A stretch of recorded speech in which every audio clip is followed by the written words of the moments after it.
En este video detallo cómo hice la adaptación de un switch o interruptor con sensor de movimiento al sistema de alimentación de un ventilador. El objetivo de esta idea es automatizar el encendido del ventilador, es decir, que el ventilador se encienda cada vez que yo ingreso al cuarto y así mismo que se apague cada vez que yo me voy del cuarto o la habitación. Para esta adaptación yo he utilizado un ventilador ESMC que trabaja con una alimentación de corriente alterna de 110 voltios y 60 Hz. El consumo del ventilador es de 100 watts aproximadamente. Asimismo, he utilizado un interruptor con sensor de movimiento marca Sylvania, el cual tiene una capacidad de hasta 500 watts. El video está dividido en diferentes secciones, entre ellas están la introducción, los materiales y herramientas que he utilizado. Les adjunto también un diagrama con la conexión eléctrica que yo utilicé. En mi caso yo utilicé un tomacorriente de 3 tomas. Asimismo incluye un diagrama para la conexión en el caso de tomacorrientes con 2 tomas. En otras secciones del video ustedes también encontrarán una breve explicación de cómo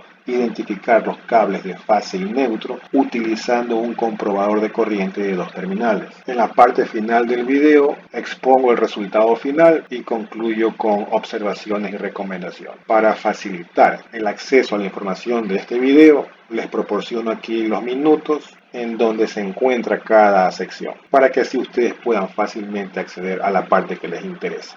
Bueno, tenemos este ventilador de 3 velocidades, marca SMC de 110 voltios. Allí está conectado, está funcionando y operativo. Tiene un consumo aproximado de 100 watts. Y a este tomacorriente llega el cable de fase, cable de neutro.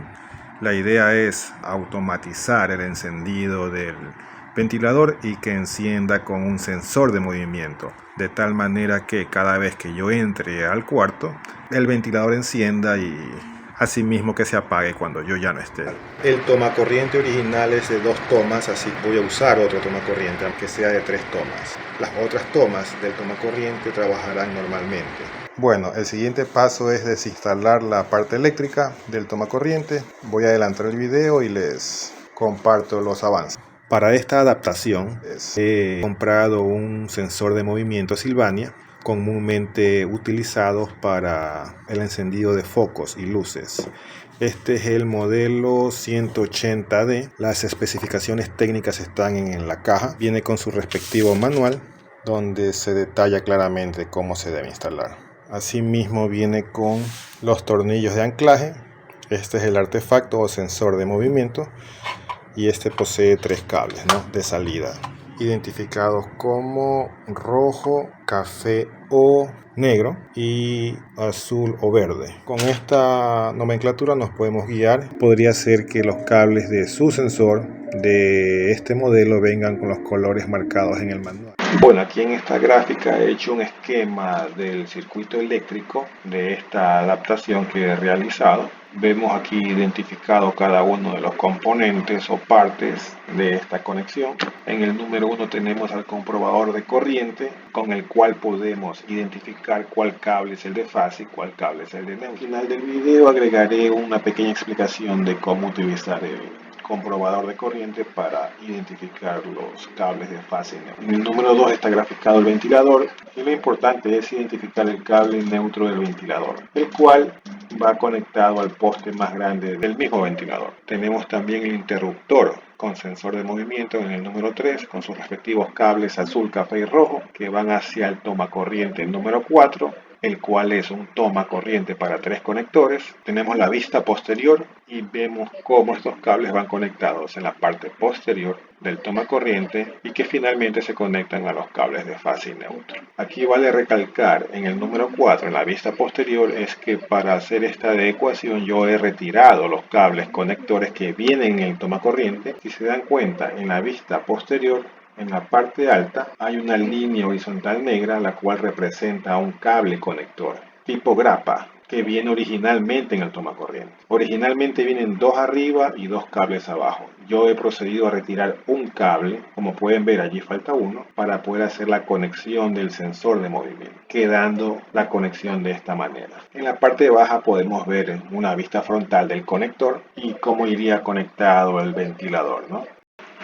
Aquí en esta gráfica he representado la conexión eléctrica en el caso que se quiera usar un tomacorriente para dos conectores. También se pueden usar tomacorrientes con un solo conector, pero sería menos funcional ya que ese tomacorriente sería útil únicamente para artefactos que querramos que se enciendan con el sensor de movimiento. Bueno, aquí tenemos el resultado final, lo que queremos lograr. El ventilador enciende gracias al sensor de movimiento. Como me acabo de mover, el ventilador encendió. La idea es que cuando yo ingrese al cuarto, el ventilador encienda y cuando yo me vaya, se apague. Ya les muestro más adelante cómo se realiza la conexión o montaje. Igual recordad que este es un video de entretenimiento. No les recomiendo hacer ninguna adaptación o conexión sin que sea validada o realizada por un electricista calificado. Para esta adaptación necesitan que el tomacorriente sea mínimo de 2 tomas. En este caso es de 3 tomas o puntos de conexión.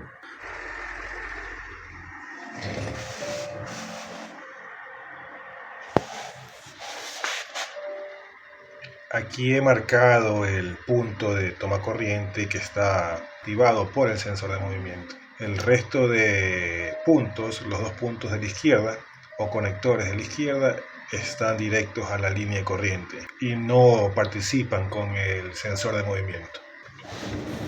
Aquí tenemos el ventilador ya operativo, trabajando en la velocidad número 1 y se activa con el movimiento, ¿no? Al ingresar a la habitación. Ya si yo deseo que esté permanentemente operando el ventilador sin el sensor, basta con colocar aquí la perilla respectiva del sensor en la posición ON para que quede permanentemente encendido. Es decir, quede permanentemente alimentado a este punto de corriente. Bueno, vamos a comprobar cuál es el cable de fase y cuál es el cable neutro. Para eso vamos a requerir de uno de estos aparatos, que es un comprobador de corriente de 2 patas o terminales, y el respectivo tomacorriente al cual lleguen las líneas de fase y neutro, en este caso, que son de 110 voltios. Y para confirmar cuál es el punto de fase y neutro en este tomacorriente, debemos utilizar uno de los 2 terminales de este comprobador de corriente. Por ejemplo, intentemos con el conector de aquí arriba o el punto de aquí arriba, el foco no enciende, utilizando un solo terminal. Pero si topamos el otro terminal del comprobador de corriente, vemos que el foco enciende. Topo, no topo. Vamos a ver qué ocurre si hacemos la misma prueba en el otro punto del tomacorriente. Ahí vemos el foco, toco el otro terminal y el foco no enciende en este caso. Quiere decir que a este punto llega el cable de neutro y en el otro punto, donde encendí el foco, llega el cable de fase. Realmente no estoy haciendo tierra, esto enciende por otros motivos. Bueno, como recomendaciones y observaciones de este proyecto de adaptación de este sensor de movimiento a este ventilador son los siguientes. Originalmente el sensor de movimiento viene recomendado a ser instalado a una altura mayor de 1 metro, ya que está diseñado para encender luminarias. Yo seguí esta recomendación, pero no fue buena idea, ya que el uso final que le estoy dando al sensor de movimiento es diferente. En mi caso, yo me recuesto en la cama que está aquí junto y el sensor no llega a detectarme fácilmente. Tengo que yo alzar la mano o extenderme para que el sensor pueda detectarme. Quiere decir que debo mover el sensor a una parte más baja para que pueda detectarme. Otra cosa que me di cuenta es que el sensor de movimiento manda señal solo durante 7 minutos como máximo, si es que no detecta movimiento. Es decir, a partir del último movimiento detectado, existe corriente en el tomacorriente durante los próximos 7 minutos. A partir de eso, se corta el flujo de corriente. De cierta manera, esto resulta incómodo cuando ya no existe movimiento dentro del cuarto, a pesar de que yo me encuentre en el cuarto. Si yo me quedo quieto en mi silla, por ejemplo, trabajando en el computador, sin movimiento mayor, el ventilador se apaga y debo yo moverme nuevamente para encenderlo. Lo mismo ocurre cuando estoy recostado en mi cama. Otra desventaja que pude detectar es que al yo salir de la habitación, el ventilador va a quedar siempre encendido 7 minutos, lo cual también es un desperdicio de energía. Algo adicional que me pasó fue que puse el sensor de movimiento en la posición on, es decir, que alimente permanentemente al punto del tomacorriente, y olvidé esto y me retiré de la habitación y horas después que regresé el ventilador seguía encendido, es decir, nunca se apagó. Puede ocurrir también esto.